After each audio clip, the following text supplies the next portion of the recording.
Hi, welcome to Civil War Junkie again. Today, we're going to be doing something kind of like a little myth-busting episode, so to speak. I've been doing some research on different battles of the Civil War and different aspects of things in the Civil War, and I've been reading some memoirs and some diary scripts of soldiers that fought in different battles.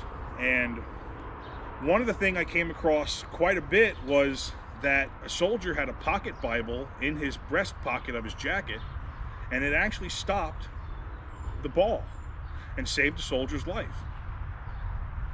So I was thinking about that, and I thought, well, what's to stop us from buying some pocket Bibles and trying this ourselves? Now, the Bibles that we're going to be using today are not exactly the same diameter, not diameter, but not exactly the same measurements as they would have been back then.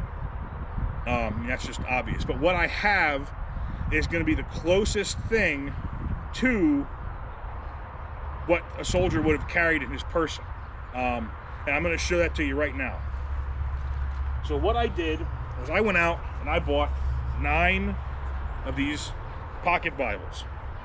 And I glued them to this board to give us a nice target, because we're going to be shooting at this at about 15 yards with handguns, and we're going to be shooting at this between 50 to 100 yards with some rifles. With saying that, those were about the typical engagement ranges for the troops. You figure when a general engagement started, it usually would start off with artillery, both sides dueling each other. That creates a lot of smoke. On a hot summer day when it's 80 degrees and it's brutally humid out, that smoke is not just going to dissipate, it's going to hang on the battlefield. It's going to reduce your visibility. Once the infantry starts marching out onto the field to engage each other, or whether one side marches to another side and engage each other, however the engagement took place, you have to figure with all that smoke on the battlefield, and now the soldiers are opening up with muskets, within 100 yards distance of them, that's about as far as you can see, 50 to 100 yards. So those are the typical engagement ranges that I've found so far, and that's what we're going to go by shooting at these pocket Bibles. And we will be shooting it with, the first thing we're going to shoot it with is a pistol. It's going to be the 1851 Confederate Navy. It's based off a Colt design, but it's made out of brass essentially, except for where the Union side was made out of steel. We're going to be shooting at it with a 58 caliber Enfield, and we're going to be shooting at it with a 58 caliber Springfield. We're also going to be shooting at it with a 44 caliber, I believe it is, 44 caliber flintlock musket, which you might have seen early on in the Civil War, talking like the first battle of Manassas or the first battle of Bull Run. Manassas for you Southern people. And we're also going to be shooting at it with a 44 caliber cap-lock pistol, I believe. Italian. 44 caliber Italian cap-lock pistol. And I am going to have some help with me today to do this. So I'm going to introduce my help right now. I have my cousins. First one coming out here is going to be Justin. He's going to be helping us today as far as shooting and spotting. And my second cousin we're going to have come out here is Ethan. He's going to be helping with shooting and spotting, and he also has the 44 caliber flintlock and the 44 caliber Italian pistol. So as far as the charges for the pistol, we're going to be using 15 grain charges for the 1851 Confederate Navy. We're going to be using 15 grains of triple F powder. For both the 58 caliber rifles, the Enfield and the Springfield, we're going to be using what they would have had in their pre-made cartridge, which was 65 grains of 2F powder. That's what we're going to be using as far as charges in the rifles. And as far as for the flintlock and the cap pistol, Ethan knows the what we need to use for that. Yeah, just the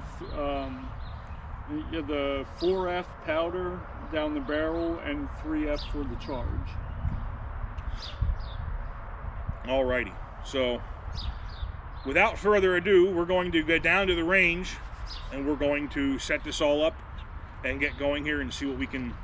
And well, before I say that, I'm sorry. We're going to go down to the range and we're going to shoot. We're just going to shoot the rifles, and then after we're all done, we're going to, between shots, we're going to go downrange. We're going to mark the hit and with what weapon we hit it with. And then at the end of everything, we will have a total reveal as of to what happened, if anything passed through it, or if it stopped all of it. So I think what we're going to call this video is Bulletproof Bible. Sounds good.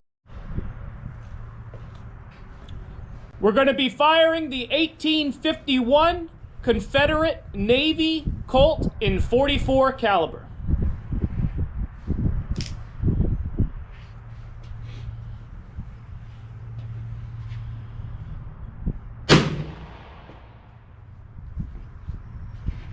All right, so what we're going to do now is we're going to go down, we're going to mark the target, and then we're going to get the next gun ready to shoot, okay? All right, this is the 44 caliber Italian. There's no date on it.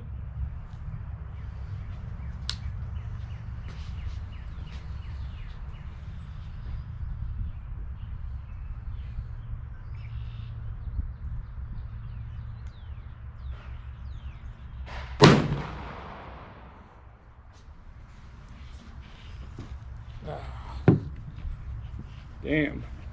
All right, we're going to go down, we're going to check the target. If we hit it, we'll mark the target, Oh, I did. and The we'll white go from one. there. You see it? All right, we move the target now to 50 yards. I'm going to be shooting the pattern 1851 Enfield. I have a 58 caliber round ball in there with 65 grains of powder. So here we go.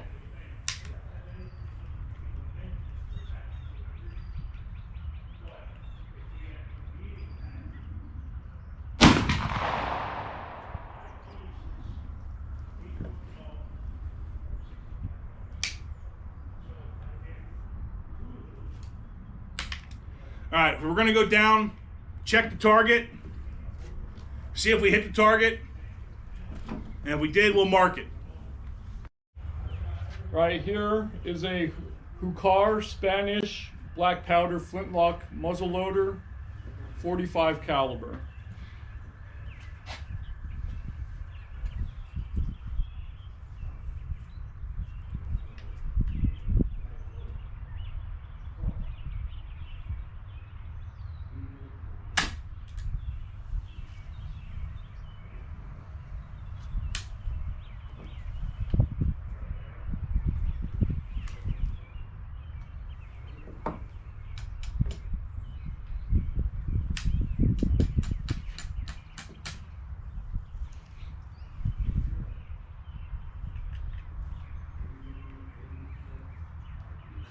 I have to do it all again, right?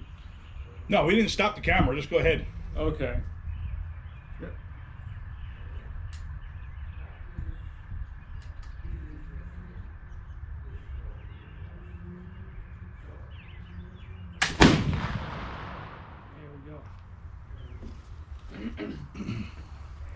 All right, we're going to go down. We're going to check the target, mark it. Here we have an 1861 Springfield cap and ball in 58 caliber.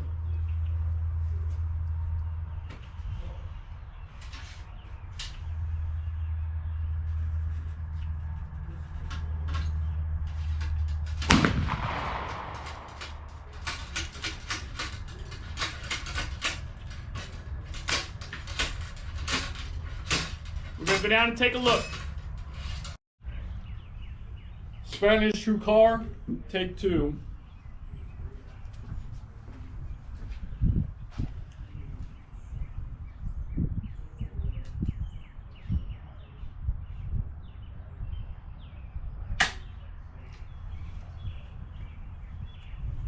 it even fizz? Did it even fizz? It was like a spark. I saw a little spark, but it wasn't like an actual Okay. flash. Because the first time it flashed, it just didn't go off.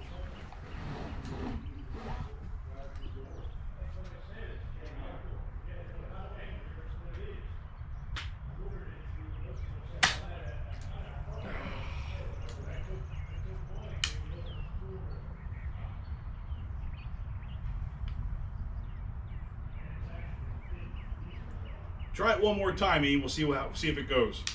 If not, we'll continue on and we'll get your rifle fixed up there.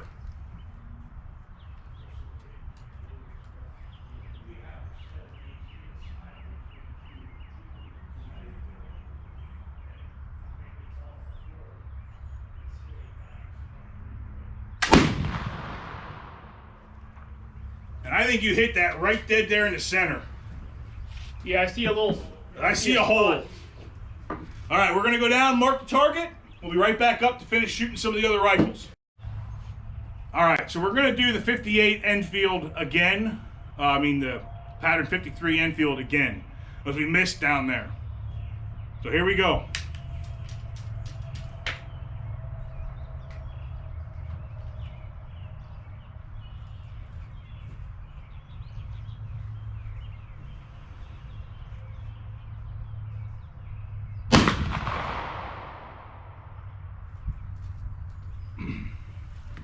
All right, we're going to go down, mark the target.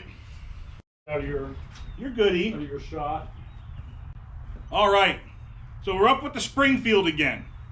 This time I got it loaded with 65 grains of powder and a 58 caliber mini ball versus the round ball. So we're going to give the mini ball a shot here.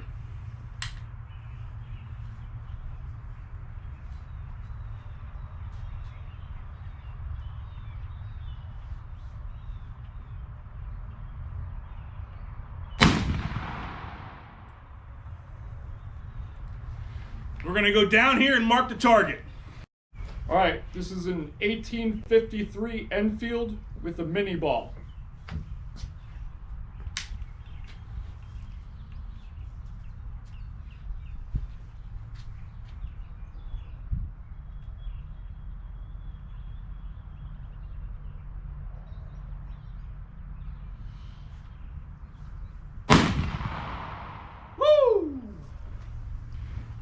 All right, we're going to go down, check the target, and mark it. All right, so we literally just missed our target, like by not even a hair's diameter. So we're going to load it up here and we're going to do it again. 53 Enfield mini ball.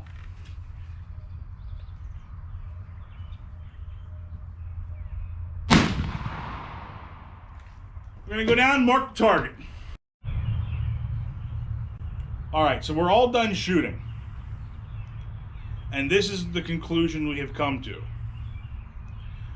First of all, we put this target down, as you can see here, we put it down at 50 yards.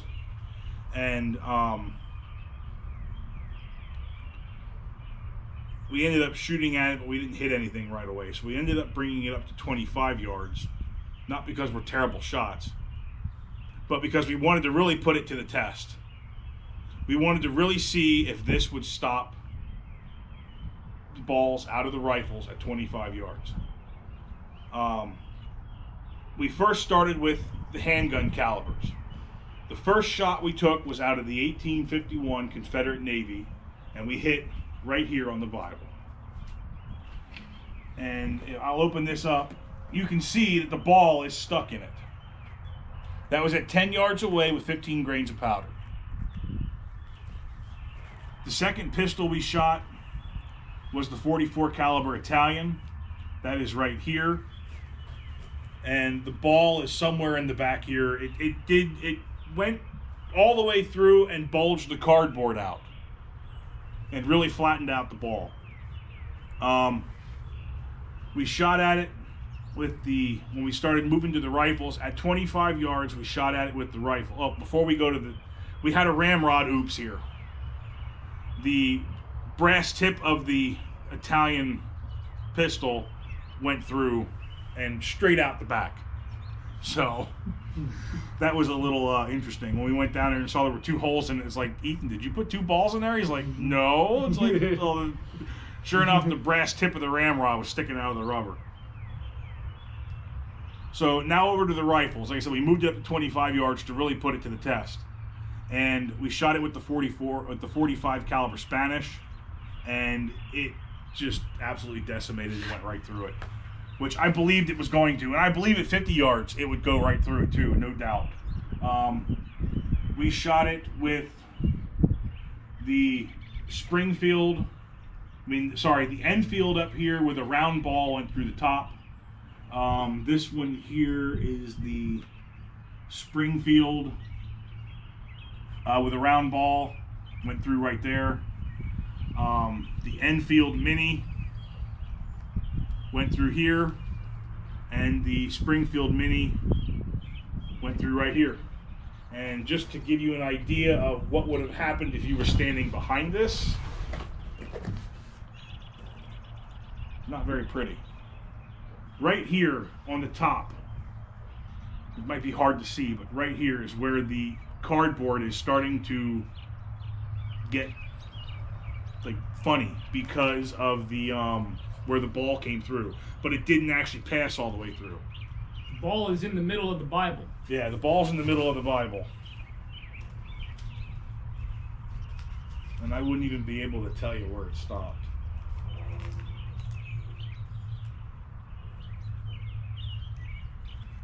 It went through about halfway. It stopped at Luke 20:20.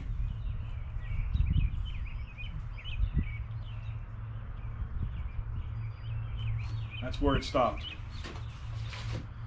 So, I think it's pretty much safe to say that, I mean, like I said, these aren't official Bibles from the time of the Civil War. Obviously, we can't get a hold of those. And any ones that you could get a hold of are probably in a museum. Like I said, this was the closest thing we could get to replicating that situation. And we really wanted to amp it up and bring it from 50 yards to 25 yards to see if it would make a difference. And like I said, I don't believe with the velocity of the rifles, even at 50 yards, it's going to stop it. I mean, and at 100 yards, possibly, but we don't have time to sit here and aim that far away, so.